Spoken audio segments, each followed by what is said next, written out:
Fractured फ्रीडमवरून खूप काही fracture झालेलं, मोडतोड झालेली आता दिसून येते आहे. एक व्हिडिओ आम्ही काल केलेला होता की या निमित्तानं जी प्रतिक्रिया उमटली, पुरस्कार शासनाने रद्द केल्या याच्यावरून, याचा एक पुढचा अंक म्हणजे आता साहित्य संस्कृती मंडळावरच्या काही सदस्यांनी राजीनामे दिले. मराठी भाषा सल्लागार समितीचे अध्यक्ष लक्ष्मीकांत देशमुख, माजी संमेलनाध्यक्ष, त्यांनी पण राजीनामा दिला आणि त्याच्यावरून आता एक घमासान ठरवून उठवल्या जात आहे. एक जो आम्ही काल मुद्दा उपस्थित केला होता त्याचाच एक पुढचा भाग असा आहे की ज्या पद्धतीने तुम्ही अर्ज केल्याच्या नंतर शासकीय महाराष्ट्र शासनाचे पुरस्कार त्याला प्राप्त होतात. मग त्याच्यासाठी लेखकाची, प्रकाशकाची, हितचिंतकाची, वाचकाची त्याच्या वतीनं कोणीतरी तो अर्ज करावा लागतो. त्याच पद्धतीनं कुठल्याही शासकीय मंडळावरच्या नेमणुका ह्या एक तुम्हाला विशिष्ट पद्धतीनं म्हणजे त्या शासनाच्या चौकटीत राहून काम करायचं असतं. आणि दुसरं, जेव्हा सत्ताधारी बदलतात तेव्हा एक नैतिक जबाबदारी की प्रत्येकाने अशा नेमणुकावरचा आपला राजीनामा द्यायचा किंवा तो गृहीत धरलेला असतो. सरकार बदलल्याच्या नंतर आधीच्या सरकारने नेमलेल्या समित्या आपोआपच बरखास्त होतात अशी एक नैतिकता आहे. प्रत्यक्षामध्ये तांत्रिकदृष्ट्या पत्र आलं की नाही, तुम्ही राजीनामा दिला की नाही, हा पुढचा मुद्दा येतो. ज्या कोणाला तथाकथित नैतिकतेचा आणि स्वतःचा स्वतंत्रतेचा टेंभा मिरवायचा आहे त्यांनी हे लक्षात घ्यावं की तुम्ही जेव्हा अशा शासकीय समित्यांवरती जाता, म्हणजे मी मागच्याही व्हिडिओत म्हणलं तसं की तुमच्या दावणीचा दोर आपणहून सरकारच्या हातामध्ये देता आणि मग त्याप्रमाणे जे काही सरकारचे नियम असतात, जी काही चौकट असते त्याप्रमाणे तुम्हाला वागावं लागतं. म्हणजे तुम्ही सरकारी चौकटीत काम करणार आहे हे कबूल केल्यासारखं येते. त्यामुळे अशा समित्यांच्या बाबतीमध्ये इतकं अशा पद्धतीचं भावनिक राहून काही उपयोग नाही. त्यामुळे जेव्हा सरकार बदलतं तेव्हा त्या आधीच्या समित्या जवळपास सगळ्यात बरखास्त झाल्या असं संबोधन येतं. म्हणताना प्रत्यक्षात काही म्हणू, वस्तुस्थिती अशी असते. आणि मग हे नवीन सरकार नवीन समित्या नेमतं, तेही जोपर्यंत ते सरकार आहे प्रत्यक्ष त्या समितीची मुदत दिलेली असते, कागदोपत्री त्याची काही एक मुदत दिलेली असते. असं असलं तरीही याच्या सगळ्या दोऱ्या ह्या सरकारी व्यवस्थेच्या हातामध्ये आहेत आणि हे सगळे आरडाओरडा करणारे हे त्या नेहरू व्यवस्थेचे चाहते आहेत, त्या नियोजनाच्या व्यवस्थेचे चाहते आहेत, त्या केंद्रीयभूत सगळे अधिकार एकवटणाऱ्या व्यवस्थेचे चाहते आहेत, जिथं सगळ्या दोऱ्या दिल्लीला, मुंबईला, विभागीय आयुक्त कार्यालयात किंवा जिल्हाधिकारी कार्यालयामध्ये देऊन ठेवलेले आहे. म्हणजे ह्या व्यवस्थेचं ज्यांनी बळकटीकरण केलं, समर्थन केलं, कौतुक केलं, ते सगळे आता तिथलं सरकार बदलल्यामुळे म्हणजे हे सगळं गृहीत काय होतं की नेहरूंची काँग्रेस आणि काँग्रेस प्रणित डावे, समाजवादी ह्या सगळ्यांचं काय म्हणता येईल त्याला आवडीचं सरकारवरती बसलेलं होतं, राज्यात बसलेलं होतं. तोपर्यंत त्यांना सगळं गोड वाटलं. जेव्हा सरकार बदललं मग ते दिल्लीतलं असो किंवा आता मुंबईतलं असो की लगली त्या पद्धतीने बाकीच्या व्यवस्था बदलायच्या म्हणलं तर मग मात्र यांच्या पोटामध्ये गोळा उठला. कारण की ह्यांचं तशा अर्थाने अन्न पाणी आणि आपल्या गावठी भाषेत बोलायचं तर दुकानदाऱ्या धोक्यामध्ये आल्या. साहित्य संस्कृती मंडळावरच्या ज्या नेमणुका आहेत त्या सगळ्यांनी सरकार बदलल्याच्या नंतर आपण राजीनामा द्यायला हवा होता किंवा राजीनामा दिला असं म्हणायची सुद्धा गरज नाहीये. मराठी भाषा सल्लागार समितीच्या पदावरती गेले 6 महिने सरकार बदलल्याच्या नंतर सुद्धा हे अध्यक्ष बसून का होते हा प्रश्न आहे मुळात. त्याच्यामुळे ज्या कोणाला स्वतःला असं वाटते की आपलं ह्या सरकारशी किंवा ह्या सत्ताधाऱ्यांशी पटत नाही, वास्तुतः कागदोपत्री आपण असं म्हणतो की सरकार स्वतंत्र व्यवस्था आहे, राज्यकर्ते कोणी असले तरी हे म्हणायला आहे, प्रत्यक्षामध्ये तुमचा संघर्ष उभा राहतो आणि अशा वेळी त्या नादाला लागू नये हे एक सर्वसाधारण असं तत्व आहे. दुसरा महत्त्वाचा मुद्दा असा होतो जो एक त्याचा संदर्भ नितीन केळकर ह्या माजी प्रसारण खात्यातल्या अधिकाऱ्यांनी आवर्जून केलेला होता. सच्चिदानंद शेवडे यांच्या पुस्तकाला पुरस्कार पुण्याच्या संस्थेने दिल्यानंतर हे सगळी माणसं हे पुस्तक पुरस्कारासाठी पात्र नाहीये, तुम्ही तो पुरस्कार माग्या म्हणून आरडाओरडा करत होते. म्हणजे काल यांच्या विरोधाच्या मांडणी करणारं एखादं पुस्तक असेल आणि त्याला त्या समितीने पुरस्कार जाहीर केल्याच्या नंतर याच पद्धतीने असंच वाटतं तरी ती संस्था होती, म्हणजे तिनं पुरस्कार देणं नाही करणं त्याच्या संदर्भातले निर्णय इथं शासन आहे. आणि पुन्हा तोच मुद्दा येतो की ह्याचा सगळ्याचा विषय कुठेही त्याच्या वाङ्मयीन मूल्यांशी नाही. देशाच्या सुरक्षिततेच्या बाबतीमध्ये नक्षलवाद हा अतिशय गंभीर विषय आहे. त्याच्या बाबतीमध्ये केंद्र सरकार आणि आताचं राज्य सरकार अतिशय कठोरपणे पावलं उचलत आहे आणि गेले कित्येक दिवसांमध्ये आपल्याला असं दिसेल की ह्याच्या आडून नक्षलवादाच्या आडून अर्बन नक्षल म्हणून जे कोणी होते त्यांच्यावरती सुद्धा कडक कारवाई झालेली आहे. मिलिंद तेलतुंबडे चकमकीमध्ये ठार झालेला आहे. त्यांचे सख्खे बंधू असलेले आनंद तेलतुंबडे हे तुरुंगामध्ये आहेत, जे बाबासाहेब आंबेडकरांचे नातजावई आहेत.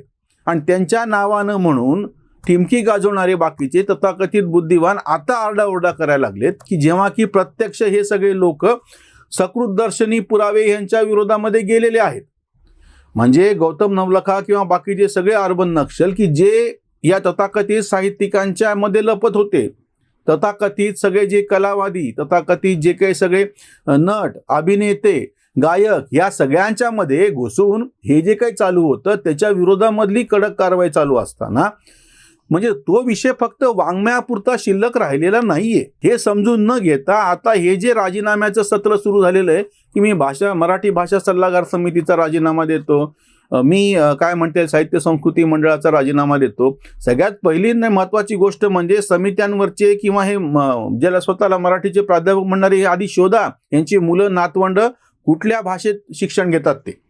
म्हणजे एकीकडं शासनाच्या समित्यांवरती कामं करायची किंवा एकीकडे मराठी वाचवा म्हणायचं, साहित्य संस्कृती धोक्यामध्ये आहे म्हणायचं, वाचन संस्कृती धोक्यामध्ये म्हणायचं, आणि आपली मुलं मात्र नातवंड मात्र इंग्रजी शाळेमध्ये शिकवायची किंवा परदेशामध्ये पाठवायची. हे जे काही ढोंग चालू आहे ते पहिले लक्षात घ्या.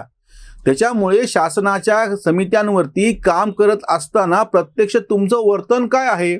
महाराष्ट्रामध्ये 1-2 नाही 25,000 सार्वजनिक वाचनालय आहे ज्याचा मी उल्लेख यापूर्वी केला होता. मग याच्यातल्या कोणाला असं का नाही वाटलं की कुठल्याही चांगल्या पुस्तकाची आवृत्ती 25,000ची सोडा किमान 5,000ची 1,000ची जी आधी निघत तेवढी तर निघायला पाहिजे. म्हणजे शासकीय पातळीवरती फायदे घेऊन ज्या काही संस्था आम्ही उभ्या केल्या, ज्या काही व्यक्तींना काय म्हणता येईल त्याला वेतन आयोगाप्रमाणे पूर्णच्या पूर्ण वेतन दिलं, त्यांनी त्या क्षेत्रामध्ये काय भरीव योगदान दिलं. आज महाराष्ट्रामध्ये 11-12 जी विद्यापीठं आहेत त्या विद्यापीठांच्या अंतर्गत येणारे सगळे मराठीचे प्राध्यापक त्यांची संख्या किमान 1,000 आहे. या सगळ्या 1,001 लोकांना रिफ्रेशर कोर्स असो किंवा बाकीच्या सगळ्या गोष्टी असो किंवा नियमित पगार असो, यासाठी यांच्यावरती जो पैसा खर्च झाला, जे संशोधन मराठीसाठी विद्यापीठ पातळीवरती होणं अपेक्षित होतं, तथाकथित या सगळ्यांनी केलेल्या संशोधनाचे जे अहवाल म्हणजे PhDचे जे सगळे प्रबंध सादर झालेले आहेत त्यांचा दर्जा तपासा ना, किंवा ज्यांना PhD दिल्या गेलेली आहे ते तपासा, किंवा शाळांमध्ये मराठीचे जे शिक्षक आहेत ज्यांना वेतन आयोगाप्रमाणे पूर्ण पगार दिला जातो.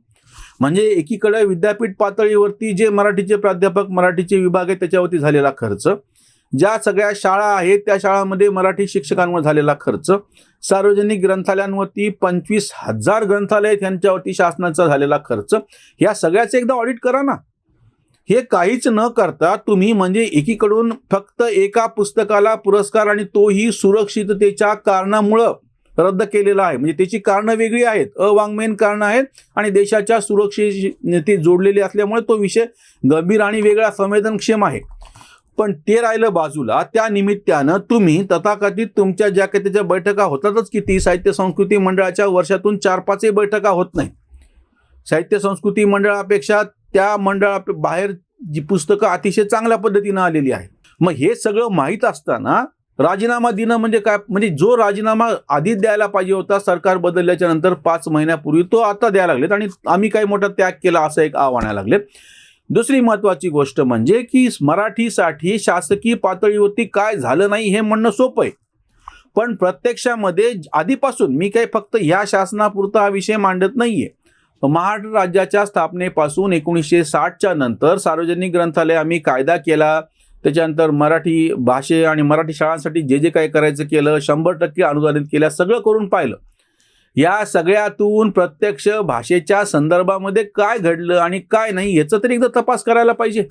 ते काहीच न करता किंवा ह्या सगळ्या समित्यांनी साहित्य संमेलनाच्या अध्यक्ष झाल्याच्या नंतर महाराष्ट्रभर फिरण्यासाठी म्हणून एक वेगळी ट्रॅव्हलिंग फेलोशिप प्रवास वृत्ती मंजूर करण्यात आली होती. किती साहित्य संमेलनाचे अध्यक्ष फिरलेले आहेत हे काहीच न सांगता, काही समजून न घेता, काहीची म्हणजे त्याच्याबद्दलची वस्तुनिष्ठ पद्धतीने सर्वसामान्यांच्या समोर मांडणी न करता फक्त काहीतरी ज्याला आपण भपका म्हणतो ना, की मला ह्या समितीवर नेमलं होतं आता मी त्याच्या अध्यक्षपदाचा राजीनामा देतो, किंवा बाकीच्यांना सांगतात राजीनामे द्या म्हणून, किंवा ज्यांना पुरस्कार जाहीर झाले त्यांनी, खरं तर शासन तुम्हाला म्हणालेलंच नाही ना, तुम्ही अर्ज केलेत म्हणून हे पुढे सुरू झालेले.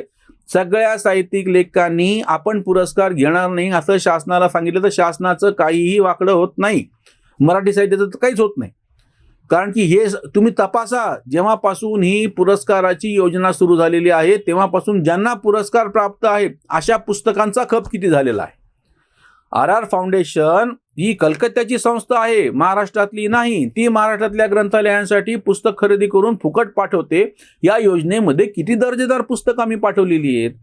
मग हे सगळं काहीच समजून न घेता किंवा स्वतः साहित्य संस्कृती मंडळाने काढलेली पुस्तकं सुद्धा शासनाच्याच अनुदानावरती पोचल्या गेलेल्या ग्रंथालयांनी घेतलीत की नाही. विश्वकोश निर्मिती मंडळ असो किंवा बालभारती असो, यांनी सुद्धा अभ्यासक्रमाच्या व्यतिरिक्त काढलेली जी पुस्तकं आहेत ती तरी पोहोचली की नाही. म्हणजे एकीकडून असं म्हणायचं, दुसरीकडून प्रत्यक्ष शासकीय प्रकाशने पोहोचवण्यासाठी काहीच करायचं नाही, हे ढोंग आहे. हा जो काही राजीनामा देण्याचा सगळा ह्यांनी खेळ करू केला हे नाटक आहे. मुळात ह्या सगळ्या समित्या सरकार बदललं की त्या बरखास्त झाल्या असं नैतिकदृष्ट्या गृहीत धरलेलं असतं. त्याच्यामुळे ज्या कोणाला चाड आहे नैतिकतेची त्यानं शासकीय व्यवस्थेमध्ये आपल्याला न पटणाऱ्या मुळातच राहूच नये आणि राहिल्याच्या नंतर मग राजीनामा दिला अशी त्याच्यावरती टिमकी गाजू नये. इथेच थांबूयात. धन्यवाद.